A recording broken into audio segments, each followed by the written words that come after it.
The crystal glasses caught the afternoon light streaming through Michelle's dining room windows. Everything looked perfect. Too perfect. White linen tablecloth. Fresh roses in the center. Her best china laid out like we were hosting royalty. My daughter had gone to a lot of trouble for this lunch. But I knew better. I'd lived 71 years. Long enough to recognize a trap when I saw one. I sat at the far end of the table, my hands folded carefully in my lap, feeling every single stare boring into me. The green velvet dress I'd chosen that morning suddenly felt too tight. My pearl necklace, Robert's anniversary gift from years ago, felt like it was choking me. Michelle sat directly across from me, her spine rigid, her lips pressed into that smile that didn't reach her eyes. The smile that said she was about to do something she thought was for my own good. Jana, my sister-in-law, sat beside her, picking at her salad with deliberate slowness. Every few seconds her eyes would dart toward me, then quickly away. Her diamond bracelet clinked against her wine glass. Marcus, my nephew, was hunched over his phone, pretending not to pay attention. But his jaw was tight. His leg bounced under the table. He kept glancing up at me, then back down. And David, Michelle's husband, sat at the head of the table in Robert's old spot. He wore a crisp blue shirt with the sleeves rolled up, and he looked like he wanted to be anywhere but here. The only person missing from this carefully staged intervention was Kevin, and that was completely intentional. So, Mom, Michelle's voice cut through the silence like a knife through butter. Sweet, false, dangerous. How's your little situation going? I reached for my water glass. My hand was steady even though my heart was racing. I took a slow sip, letting the cold water slide down my throat. It's going well. Thank you for asking. Jana made a sound. Not quite a laugh. Not quite a scoff. Something cruel and knowing. Well? She repeated, her eyebrows raised. Teresa, honey, you're 71 years old. You're dating a child. He's 33. That's hardly a child. He's younger than me, Marcus muttered, finally looking up. That's just weird, Auntie. Really weird. My chest tightened, but I kept my expression calm. I'd learned over the past months that showing emotion to them was like bleeding in shark-infested waters. Michelle leaned forward, elbows on the table. Mom, we're worried about you. Can't you see that? This is an intervention because we care. Do you? The question came out quieter than I intended. Michelle blinked. Of course we do. You're my mother. I love you. But this man, this Kevin, he's using you.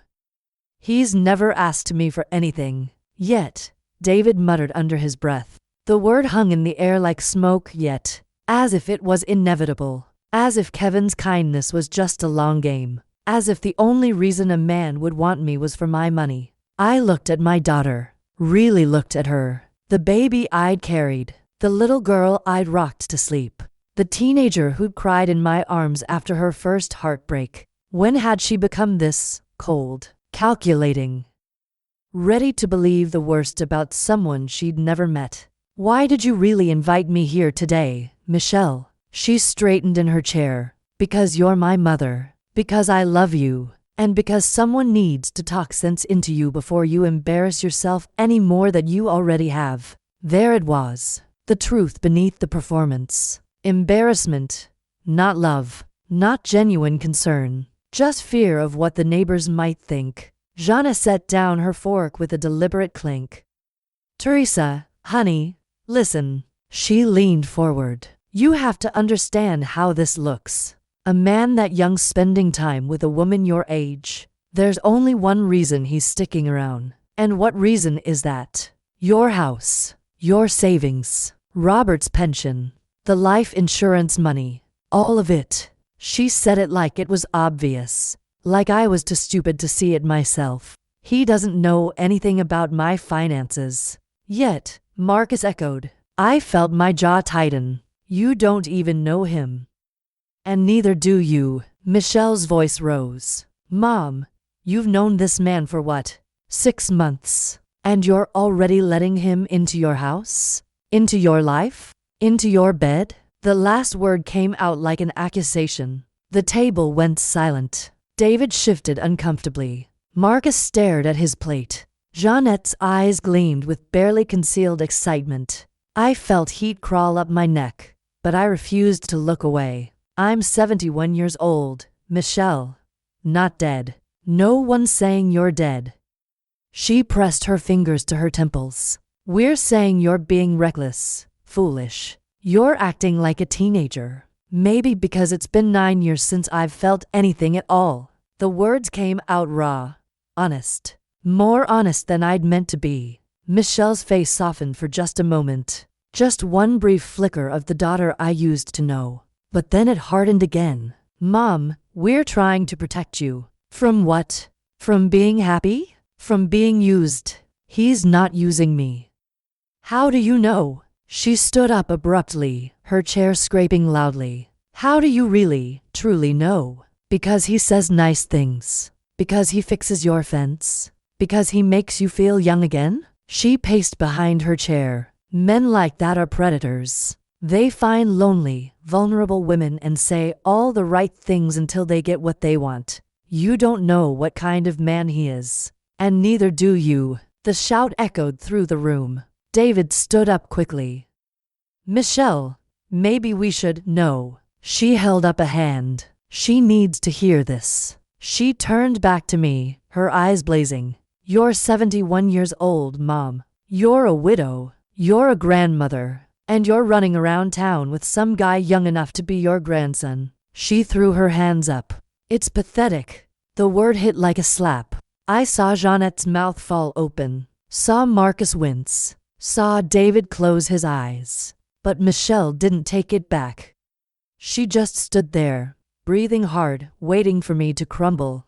I didn't. I straightened my spine, lifted my chin. Is that really what you think of me? Something flickered across her face. Maybe guilt, maybe regret. But she didn't back down. I think you're making a fool of yourself. I think you're so desperate to feel something that you're overlooking every red flag. There are no red flags. Because you refuse to see them. Her voice cracked. What's next, Mom? Is he going to ask you to marry him?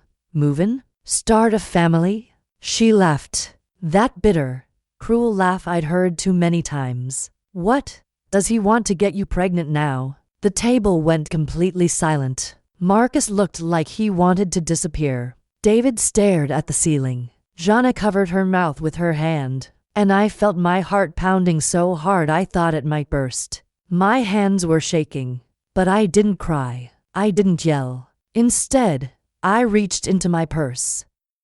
My fingers closed around the envelope I'd been carrying for 3 days.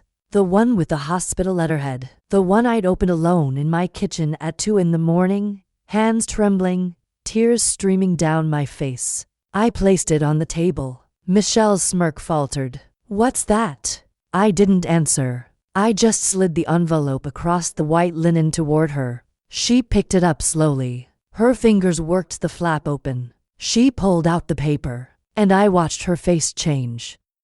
The smugness drained away. Her eyes went wide. Her mouth fell open. No. Jana grabbed the paper from her hands. Read it. Gasped. Marcus leaned over. His face went pale. David whispered something that sounded like a prayer. I sat perfectly still, my hands folded calmly on the table, and in the silence that followed, I finally spoke. You asked if he wanted to get me pregnant, Michelle. Turns out, he already did. If you've ever been judged for daring to start over, for choosing happiness when everyone told you it was too late, subscribe to this channel. Leave a comment if you've ever had to defend your right to love. You're not alone. Let me take you back to the beginning. Back before that lunch. Before the test results. Before Kevin walked into my life with a package and a smile. My name is Teresa Williams. I'm 71 years old. I live in a 3-bedroom house on Maple Street in a neighborhood where everyone knows everyone's business. White picket fence that needs painting. Red front door. Rose bushes along the walkway that Robert planted 43 years ago when we first moved in. This house holds every memory of my adult life. Robert and I bought it with a 30-year mortgage that terrified us. We were young, broke. Michelle was just a baby. He worked double shifts at the manufacturing plant. I waitressed nights and weekends, my feet screaming in those awful white shoes. We painted every room ourselves, laid the hardwood floors with YouTube tutorials and borrowed tools, built the back deck with lumber from the hardware store, and determination. We fought about paint colors, about where to put the couch, about whether we really needed a formal dining room when we could barely afford a kitchen table. But we made it ours. Every corner holds a memory. And then 9 years ago, Robert was gone. Heart attack, sudden, no warning. One morning he kissed me goodbye, heading out to play golf with his buddies. By 3 that afternoon, I was sitting in a hospital waiting room being told there was nothing they could do. I don't remember much about the funeral, just faces, black clothes, hands squeezing mine, casseroles appearing on my doorstep, more food than one person could ever eat. Michelle was there, my sweet Michelle. She was 42 then. Successful real estate agent, married to David, put together, the kind of woman who always looked magazine ready. But when her father died, she fell apart. She moved into the guest room for 2 months, made sure I ate, made sure I showered, made sure I didn't disappear into grief the way some widows do. She saved me. But somewhere between then and now, things changed. She got busier, always rushing. Phone calls got shorter, visits less frequent. I became a checkbox on her to-do list. Call mom and check. Not her fault, really. That's how life works. Kids grow up, build their own families. Parents become background noise. I understood that. What I didn't understand was the loneliness. The kind that settles into your bones and makes every room feel too big. I filled my days the way widows do. Grocery shopping on Tuesday mornings when the store was empty. Church on Sundays. Gardening when the weather was nice. Reruns of shows I'd seen 100 times. I had friends, other widows. We'd meet for coffee sometimes, talk about grandkids and doctor's appointments and the weather. But it wasn't enough. My bedroom still looked exactly like it had when Robert was alive. His reading glasses on the nightstand, his shoes in the closet, his cologne on the dresser, half empty, the scent fading. I couldn't throw them away. It felt like erasing him. Some nights I'd lie in bed staring at the ceiling, listening to the house creak, and wonder if this was it. If this was all that was left. Just waiting. For what? I didn't know. Michelle called every Sunday, 10 o'clock, like clockwork. Hey, Mom, how are you? I'm fine, sweetheart. You eating okay? Yes. Need anything? No, I'm fine. Then she'd talk about herself, her work, David, her plans. I'd listen, say the right things, but inside, I felt invisible, like I was fading away and nobody noticed. I didn't tell her that. You don't burden your children with loneliness. So I smiled, said I was fine. Hung up and went back to my empty house. And I told myself this was normal. This was life at 71, quiet, small, safe. But I was so tired of being safe. It started with a doorbell on a Thursday afternoon in late April. I wasn't expecting anyone. It was warm, the kind of spring day where you can smell summer coming. I was in the kitchen half watching a cooking show when the bell rang. I opened the door, and there he was, tall, dark hair, a little scruffy, brown eyes. Faded denim jacket over a white t-shirt. Motorcycle helmet tucked under one arm. A delivery driver. Teresa Williams. That's me. Got a package for you. Need you to sign here. I signed. Took the box. That should have been it. But he didn't leave right away. He glanced past me into the house, then back at my face. You doing okay today? Need help bringing that inside? I was surprised. Oh, no, it's not heavy. I'm fine. You sure? I don't mind. There was something in his voice. Not pity, just kindness. Simple, genuine kindness. I'm sure. But thank you. He nodded, smiled, and walked back to his motorcycle. I stood in the doorway holding that box, and I felt something. Not butterflies, I was too old for butterflies. But something. A flicker. A spark.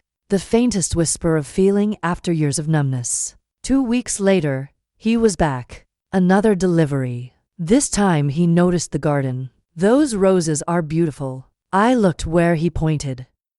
The deep red blooms Robert had loved. Thank you. They were my husband's favorite. Were? He passed away 9 years ago. His face softened. I'm sorry. That must be hard. Not the automatic sorry for your loss, but genuine understanding. It is sometimes. You take care of them yourself. I do. It keeps me busy. Keeps me connected to him. He nodded slowly. My mom used to grow roses. I remember coming home from school, and the whole yard would smell like them. Used to? She passed away too. Few years back. Cancer. And just like that, we weren't strangers anymore. We were to people who understood loss. I'm Kevin, by the way. Teresa, but you already knew that. He laughed. Yeah, comes with the job. He shifted his helmet. Listen, if you ever need help with the garden, or anything, I'm around this neighborhood a lot. I could stop by sometime. I should have said no, but I heard myself say, I might take you up on that. He came back that Saturday, 8:30 in the morning. Old jeans, gray t-shirt, work gloves in his back pocket. Morning. Hope I'm not too early. Figured I'd help with that garden. I stared at him. You were serious? Of course. Why wouldn't I be? He spent 3 hours working, trimming hedges, pulling weeds, fixing the broken trellis. I made lemonade. We sat on the porch steps and talked. Really talked. About his mom. About Robert. About grief that sneaks up on you. He told me about his delivery job. The strange packages. The long hours. I told him about my life. About Michelle. About how strange it felt to be 71 and still not know what to do with my days. You're supposed to live them, he said simply. That's easier said than done. Maybe. But you're still here. That's gotta count for something. And sitting on my porch with this man I barely knew, I felt something I hadn't felt in years. Hope. We started spending more time together. It just happened. He'd stop by after deliveries. I'd make coffee. We'd talk. Sometimes we'd sit in the backyard watching birds. Other times we'd drive to the lake, windows down, not saying much at all. He made me laugh. Really laugh. The kind that makes your stomach hurt. And he listened. Not the distracted way Michelle listened, but really listened. Like what I said mattered. One evening we were on the porch swing, watching the sunset, and he reached over and took my hand. Just like that. No explanation, just his hand in mine. Is this okay? He asked quietly. I could have pulled away. Should have, probably. But I squeezed his hand. Yeah, it's okay. We sat there until the stars came out, fingers intertwined. And I thought, this is what it feels like to be alive again. I didn't tell Michelle right away. How could I? A 71-year-old woman, a 33-year-old man. People would talk. But for a while, I didn't care. I was too happy. Then came Michelle's Sunday call. Hey, Mom, how are you? I'm good. Really good. Actually. A pause. Too long. Really good. Yeah, the garden's beautiful. I've been getting out more. Getting out? Her voice sharpened. Alone? I could have lied. No, not alone. Who are you going out with? Jana? Linda? Someone new. What's her name? I swallowed hard. It's not a her. Complete silence. You're seeing a man. Yes. Since when? A couple months. And you didn't mention this? Her voice was rising. How old is he? Does that matter? How old is he? 33. The silence was deafening. Then, are you kidding me? Michelle, Mom, you're 71. He's 33. He's younger than me. He's a grown man who is taking advantage of you. You don't even know him. I don't need to. Men like that don't date women your age unless they want something. My chest tightened. What type? Michelle, kind, thoughtful. Don't turn this around on me. What's his name? Kevin Morrison. He's a delivery driver. A delivery driver. Her voice dripped with disdain. So he's broke. What does that have to do with anything? Everything. He's broke. You're not. You have a house. Dad's pension. And here comes this young guy. That's not what's happening. That's exactly what's happening. I'm coming over. We need to talk. She hung up. She arrived in 15 minutes. Didn't knock. She had a key, Mom. I was in the kitchen. In here. She walked in, face flushed, hands shaking. Show me the pictures. Something. I pulled out my phone. Found a photo of Kevin and me at the lake. Both smiling. She stared at the screen. Her jaw tightened. He's a baby. He's 33. He looks like he should be in college. She shoved the phone back. Mom, you look like his grandmother. The words hit like a slap. Excuse me? I'm sorry, but it's true. You're old enough to be his grandmother. So I should just be alone forever? That's not what I'm saying. Then what are you saying? She pressed her fingers to her temples. I'm saying this is embarrassing.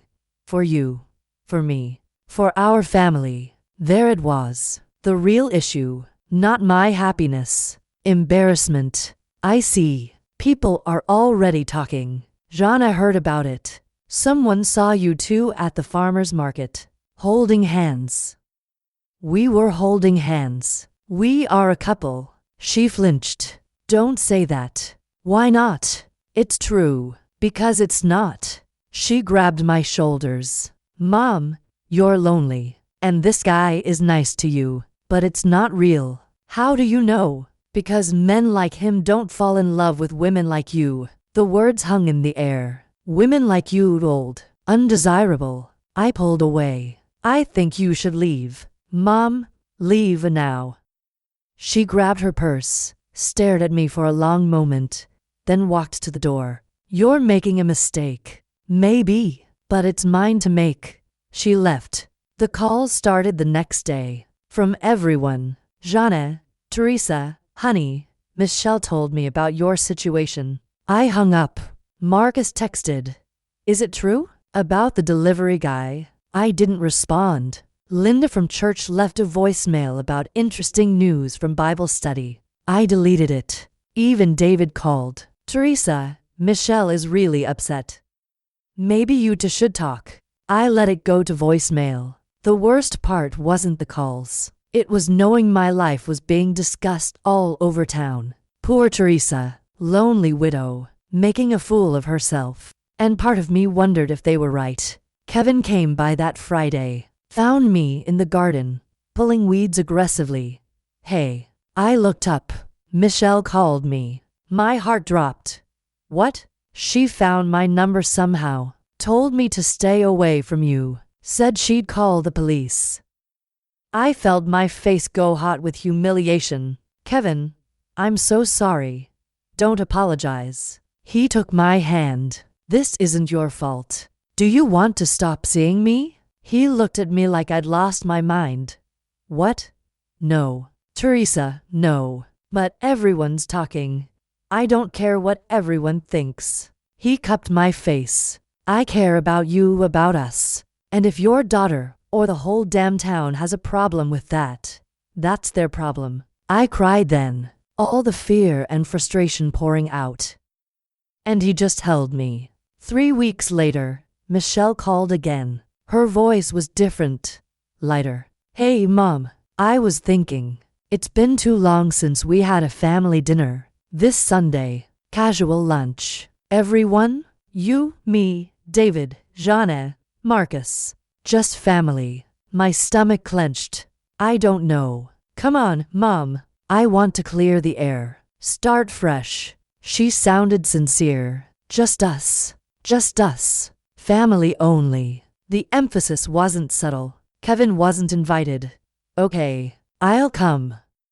Great. Sunday at 1. Kevin drove me. He didn't come inside. You sure about this? I have to try. Want me to come in? I shook my head. She said family only. You are family. The words made my chest ache. I know, but let me do this alone. He kissed my forehead. Call if you need me. I'll be at the coffee shop down the street. I knew something was wrong the second I walked in. The house was too quiet, too formal. The dining room looked staged. Crystal glasses, white tablecloth, fresh flowers. This wasn't reconciliation. This was an intervention. Michelle greeted me with a smile that didn't reach her eyes. Hey, Mom, come in and sit. She gestured to the far end of the table, the seat farthest from everyone. Jana and Marcus were already seated, avoiding my eyes. David stood near the kitchen looking uncomfortable. The meal started with painful small talk. Weather, work, nothing real. Then Michelle set down her fork. So, Mom, how's Kevin? Every head turned. He's fine. Still spending lots of time at your house? He helps out sometimes. Helps out. Jana smiled predatorily. How sweet. Michelle leaned back, arms crossed. We've been talking, Mom, and we're worried. There's nothing to worry about. There is, Marcus said quietly. Auntie, this guy is using you. He's not. He is. Michelle interrupted. And you're too blind to see it. My pulse quickened. I see just fine. Do you? She leaned forward. Because from where we're sitting, you look ridiculous. The word landed like a bomb. Ridiculous. Jana jumped in. Teresa, honey, you have to think about how this looks. A man his age with a woman yours. It's unusual. Inappropriate, Michelle corrected.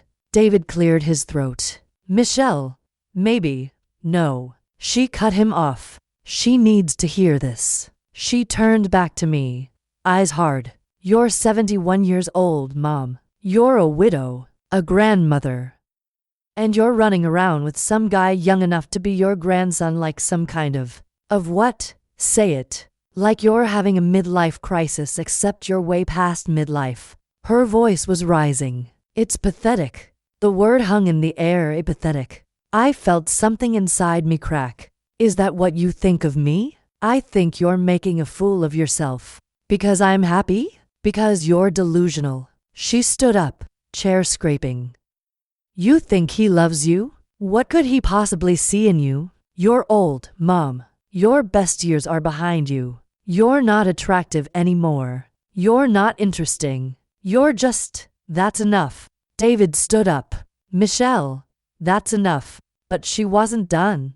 No, she deserves to hear the truth. This man doesn't love you. He's playing you. And when he gets what he's after, he'll leave. And you'll be alone. But this time you won't even have us. So what are you saying? I'm saying you have to choose. Him or us. The room went silent. Choose. Your family or whatever he is. If you keep seeing him, we're done. I felt the blood drain from my face. You can't be serious. I'm completely serious. She crossed her arms. No more calls. No more visits. You'll be on your own. I looked around the table. My family. The people who were supposed to love me unconditionally. And I realized they didn't.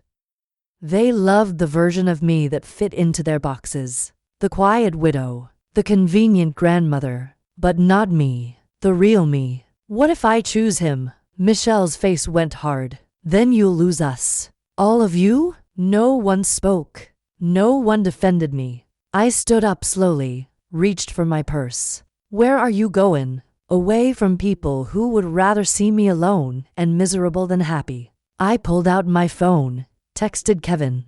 Can you pick me up? 2 minutes. I looked at Michelle one last time. You know what the saddest part is? You're so worried about what people will think that you can't see how much you're hurting me. My voice cracked. I thought you loved me more than that. I do love you. That's why. No. You love the idea of me. The version that's easy and convenient. I walked toward the door. But I'm done shrinking myself to make you comfortable. Mom, wait. I didn't wait.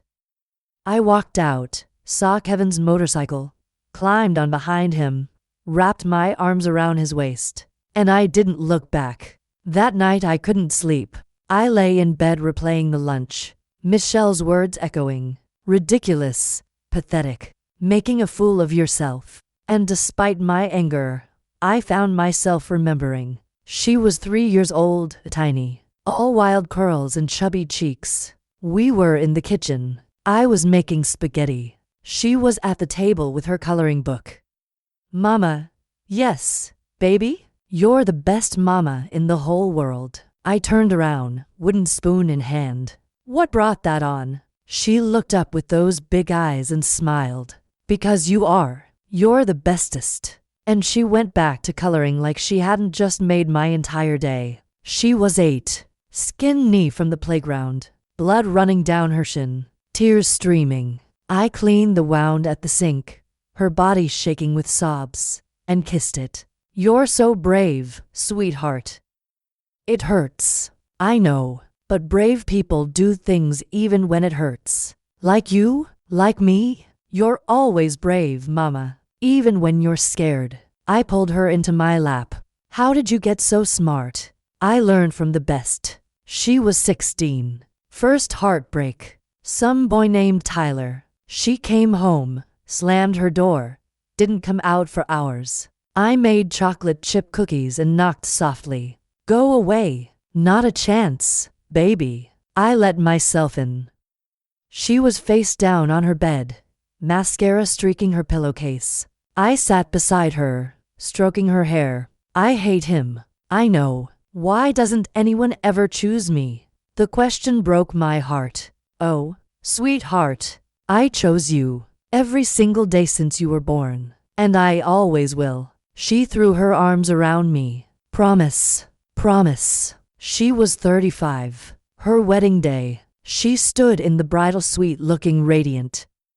Mom, can you help with my veil? I arranged the delicate lace, hands shaking. You look beautiful. I'm so nervous. That's normal. She met my eyes in the mirror. What if I'm making a mistake? Are you? She thought, then shook her head. No, I love him. Then you're not making a mistake. I squeezed her shoulders. I'm so proud of you, Michelle. She turned and hugged me tight. I love you, Mom. I love you too, baby, always. Where did that girl go? The one who thought I was the best mama in the world. Who came to me with skinned knees and broken hearts. When did she stop? When did I become the problem instead of the mother? When did my happiness become an embarrassment? I didn't have answers. Only memories of who she used to be. And grief for who she'd become. 3 days passed, no calls, no texts. Nothing. I'd expected Michelle to reach out, to apologize. But there was only silence. Kevin stayed with me every night. Not because I asked, but because he knew I needed him. On the 4th day, my phone rang. Michelle. My heart leaped. I answered. Hello, Mom.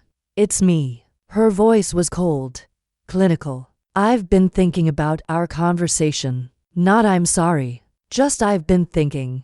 And I meant what I said. You need to end things with Kevin. My stomach dropped. Michelle, I'm not asking, Mom. I'm telling you. End it. Or we're done. You can't give me an ultimatum. I just did. Here's what's going to happen. You're going to tell him it's over. And then we can go back to normal. Normal. Yes. The way things were before all this. Before I was happy. Before I felt alive. And if I don't, then you're choosing him over your family. Over me. Her voice cracked. Is that really what you want? To lose your daughter because of some guy you barely know? I know him better than you think. You don't. She was yelling now. You've known him for 6 months. And you're willing to throw away your whole family. You're the one making me choose. Because you're making a huge mistake. We were both shouting. The only mistake I made was thinking you'd be happy for me. Happy? You want me to be happy that my 71-year-old mother is sleeping with a man young enough to be her grandson? Yes. Well, I'm not. I'm embarrassed. I'm humiliated. Do you know what people are saying? I don't care what people are saying. Well, I do. She was crying now. I have to live in this town, Mom. I have to face these people. And they all think my mother has lost her mind. Maybe I have.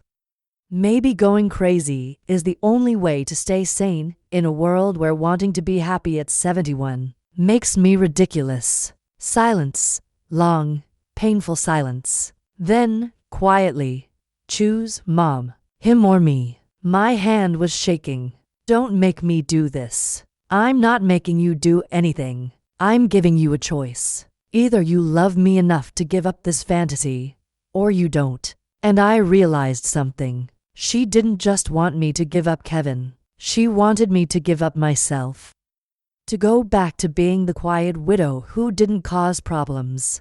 To shrink back into the box she'd built for me. I'm sorry, Michelle. Her breath caught. What? I'm sorry that I can't be who you want me to be anymore. Mom, don't. I love you. I'll always love you. But I can't choose you this time. I heard her sob. So that's it. You're choosing him. No, I'm choosing me. And I hung up. I sat on the couch for a long time after that. Phone in my lap, tears streaming down my face. Kevin found me an hour later. He didn't ask what happened. Just pulled me into his arms and held me while I cried. I lost her. I know. She's gone. Maybe not forever. It feels like forever. He pulled back, wiping tears from my cheeks. Teresa, look at me. I met his eyes. You did the right thing. Did I? Because it feels awful. I know. But standing up for yourself always feels awful at first. Especially when the people you love don't want you to. He kissed my forehead. I'm proud of you. I don't feel proud. I feel like I ruined everything. You haven't ruined anything. You've just refused to let someone else control your life. He was right. I knew he was right. But knowing something and feeling it are two different things. And I felt like I'd just lost my daughter. 2 weeks later, a letter came. Not email. Not text. A physical letter from a law office. My hands shook as I opened it. Inside was a notice about Robert's estate, about the will, about discrepancies discovered during a routine audit. I didn't understand half the legal language, but I understood enough. Someone had altered Robert's will after his death, changed the inheritance, and there was only one person who'd had access to those documents, Michelle. I called the lawyer, Henry Marks, an old friend of Robert's. Teresa, thank you for calling. Can you come to my office? There's something you need to see. Can't you tell me over the phone? I'd really prefer to do this in person. His voice was grave. I went that afternoon. Kevin drove me, waited in the lobby. Henry gestured to a chair, pulled out a thick file, set it on the desk. Teresa, what I'm about to show you isn't easy. Just tell me. He opened the file. 2 documents. Side by side. This is Robert's original will. The one he signed 10 years ago. He pointed to the first. And this is the will that was filed with probate court after his death. He pointed to the second. They're different. My stomach turned. Different how? In the original, Robert left the house to you. Outright. No conditions. Michelle was to inherit a trust fund. Substantial, but separate. He pointed to a highlighted section. In the filed will, Michelle inherits the house upon your death. The trust was reduced significantly, and there's a clause giving her power of attorney over your finances if you're ever deemed mentally unfit. The room tilted. What? Someone altered this will after Robert's death and had it refiled. Michelle was the executor. She was the only one with access. My mouth went dry. Are you saying Michelle changed her father's will? Henry nodded grimly. I kept a copy of the original for my records. Always do. But Teresa, this is fraud. A serious crime. I couldn't breathe. My daughter, my Michelle, had stolen from me? Why would she do this? Henry leaned back. I can't say for certain, but the house is valuable, very valuable, and if you were to remarry, or leave it to someone else, she'd lose that inheritance entirely. And suddenly everything made sense. The hostility toward Kevin, the accusations, the ultimatum. It wasn't about protecting me. It was about protecting her inheritance. What can I do? You can file a correction, challenge the fraudulent will, reclaim what's rightfully yours. And if you want to press charges. He left the sentence hanging.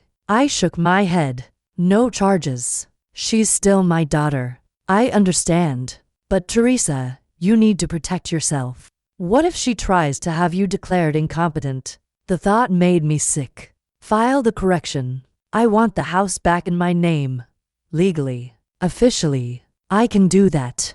It'll take a few weeks. I stood up, legs unsteady. Thank you, Henry. Teresa, I'm sorry. I know this is painful. Not as painful as realizing your daughter sees you as nothing more than a bank account. I told Kevin everything that night. We sat on the back porch, summer air thick with humidity, fireflies dancing. She changed the will. I heard.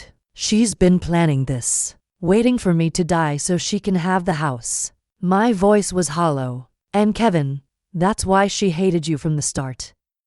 Not because you're young. Not because of what people might say, but because if I left the house to you, or if we got married and you inherited it, she'd lose everything. Kevin was quiet for a long time. Then, I'm so sorry. For what?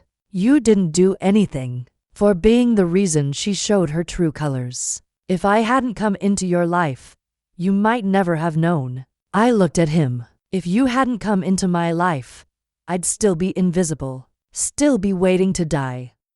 Still be exactly who she wanted me to be. I took his hand. You didn't ruin anything. You saved me. He pulled me close. We sat in silence, listening to crickets. And I realized something. I wasn't broken. I was free. But there was one more thing. One more secret I'd been carrying. The envelope in my purse. The test results from 3 days before that terrible lunch. Kevin hadn't asked, hadn't pressed, but I needed to tell him. Kevin, there's something else. He looked at me, expression gentle. You don't have to, I do. I went inside, came back with the envelope. My hands shook as I handed it to him. I found out the same day as the lunch. I hadn't told Michelle yet, but then she asked that horrible question about you wanting to get me pregnant, and I couldn't help it. Kevin opened the envelope slowly, read the paper, went completely still. Teresa, I'm pregnant. The words hung in the night air. You're pregnant. Yes. He stared at the paper, then at me, then back. But how is that even possible? The doctors don't know. They said it's extremely rare, practically unheard of. They're calling it a medical anomaly, a miracle. I sat down heavily. I had symptoms, nausea, fatigue. I thought I was just stressed. But then I missed my period. I'm 71. I barely have periods anymore. But this was different. So I went to the doctor, and I gestured at the paper. Here we are. Kevin set it down carefully. How do you feel about this? Terrified, confused, overwhelmed. I looked at him, but also strangely happy. Is that crazy? No, it's not crazy. He moved closer, took both my hands. Teresa, I need you to know something. What? I'm here. Whatever you decide, whatever you want to do, I'm here. Tears burned in my eyes. You're not scared. I'm terrified. But not of this. Not of us. Not of becoming a father at 33 to a baby whose mother is 71. He laughed, slightly hysterical. This is insane. This is the most insane thing that's ever happened to me. Tell me about it. But I don't care. He cupped my face. I don't care about the logistics or what people will say or how we'll figure this out. I just care about you. About us. Kevin, I might not live to see this child grow up. I could die during childbirth. Or you could live to be 100 and drive this kid to their high school prom. That's not realistic. Neither is this. He gestured to my stomach. A 71-year-old pregnant woman. But it's happening. So why can't the other impossible things happen too? He had a point. The doctors want to monitor me closely. They said there are risks. I'd expect nothing less. And people are going to talk. Let them. Michelle is going to lose her mind. She already has. I laughed despite everything. This is crazy. Completely. We're crazy. Absolutely. He kissed me softly. But we're crazy together. That night, after Kevin left Turley's shift the next morning, I sat alone in the living room. The house was quiet. Too quiet. I thought about calling Michelle. Telling her everything, the will, the pregnancy, all of it. But I didn't. Instead, I thought about my life. 71 years. Most good. Some hard, all mine. I thought about the girl I used to be. Full of dreams and naive belief that life would be simple. I thought about the young woman I became. A wife. A mother. Someone who gave everything and expected nothing. I thought about the widow I'd been for 9 years. Invisible. Forgotten. Waiting for the end. And I thought about who I was now. Still Teresa. Still all those versions. But also someone new. Someone who'd chosen herself. Someone who'd refused to shrink. Someone who was, against all odds, about to become a mother again. The next morning, I called Henry. File the correction. Do whatever you need to make sure the house is legally mine. Consider it done. And Henry? One more thing.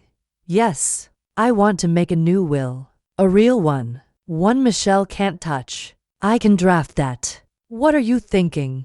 I thought about it. About what felt right. The house goes to Kevin. And to the baby, when they're born.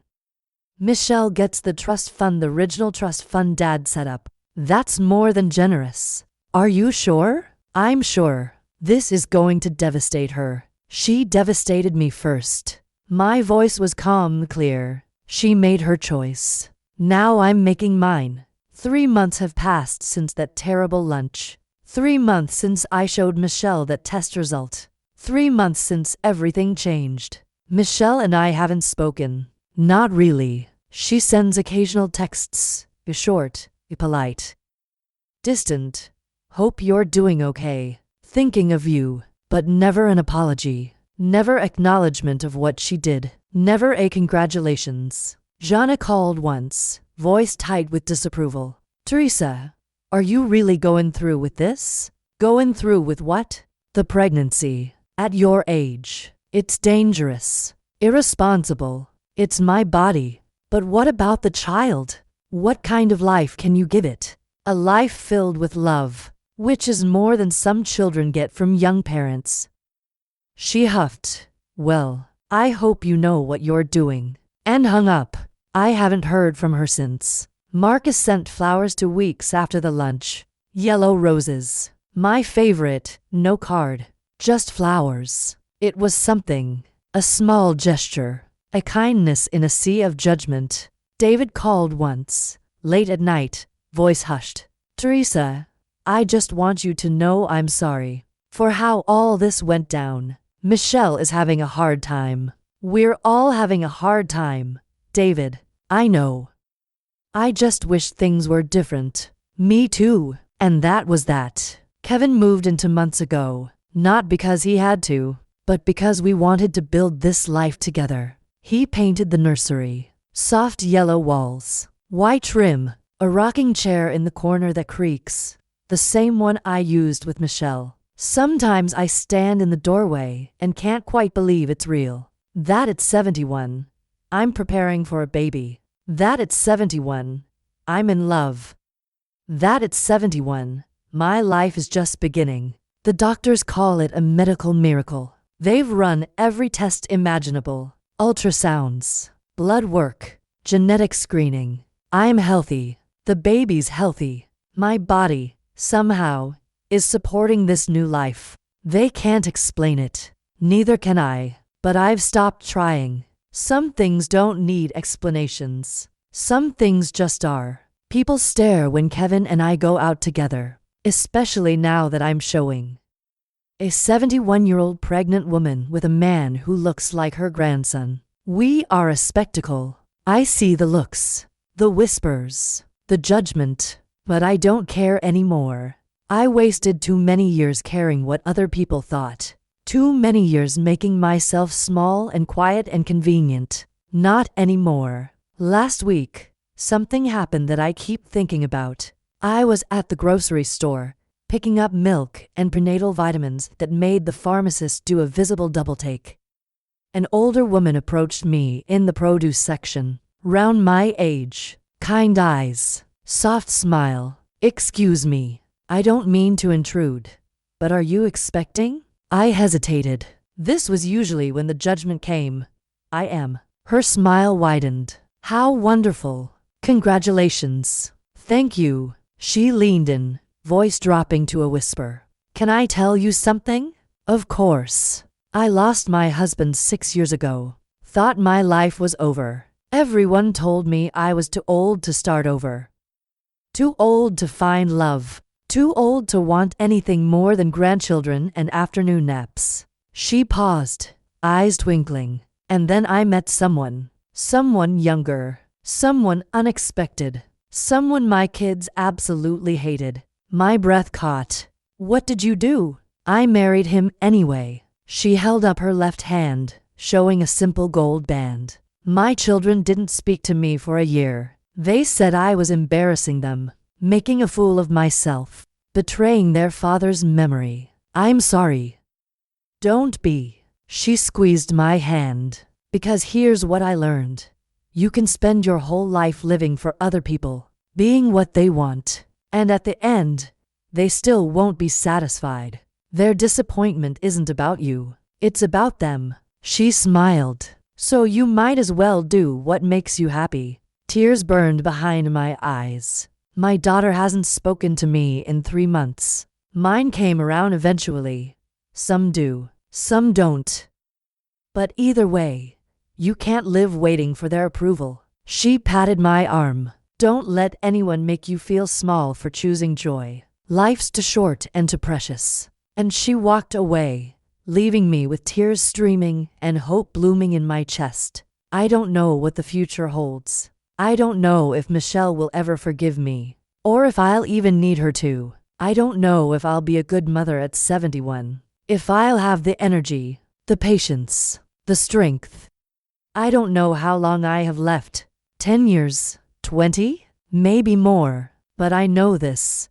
I'm not afraid anymore. I'm not invisible. I'm not just surviving. I'm living. Really, truly, fully living. And if that makes me ridiculous, if that makes me pathetic, if that makes me the subject of gossip, then so be it. Because I'd rather be judged for loving than praised for fading away. I'd rather be criticized for living than applauded for dying quietly.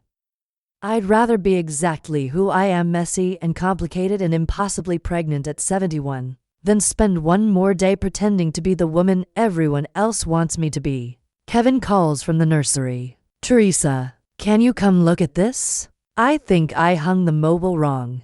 I smile, placing a hand on my small but growing belly. "Coming."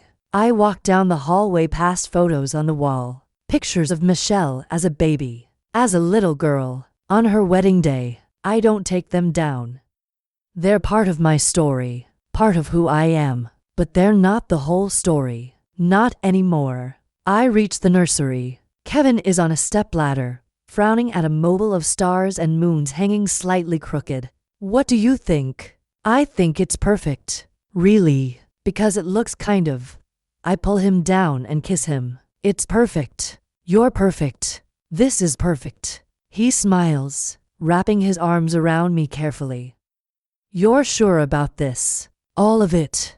I've never been more sure of anything in my life. And I mean it. Every word. It's been 5 months now. 5 months since that lunch. Since Michelle's ultimatum. Since I chose myself.